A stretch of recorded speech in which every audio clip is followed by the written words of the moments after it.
بسم اللہ الرحمن الرحیم۔ السلام علیکم ناظرین۔ اگر دودھ میں عرق لیموں ملا کر صبح شام چہرے پر لگایا جائے تو چہرہ خوبصورت نکل آئے گا۔ اگر پھل وغیرہ کھانے کے بعد کھایا جائے تو دانتوں پر میل نہیں جمتی۔ اگر منہ میں کوئی زخم نہ ہو تو منہ سے بدبو آئے تو سمجھ لیں معدے میں کچھ خرابی ہے۔ نمک اور شہد سے دانت صاف کرے، دانت چمک اٹھیں گے۔ اگر ہونٹوں پر سیاہی یا نیلاہٹ آ گئی ہو تو لیموں اور گلیسرین استعمال کریں، آہستہ آہستہ نیلاہٹ ختم ہو جائے گی۔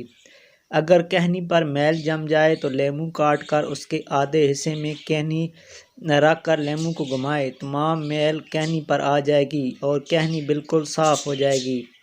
اگر آپ کے چہرے پر کیل مہاسے نکل آئیں تو آپ 1 اونس گلیسرین لے کر اس میں 2 عدد لیموں نچوڑ لیں اور روزانہ چہرے پر ملیں، انشاءاللہ فائدہ ہوگا۔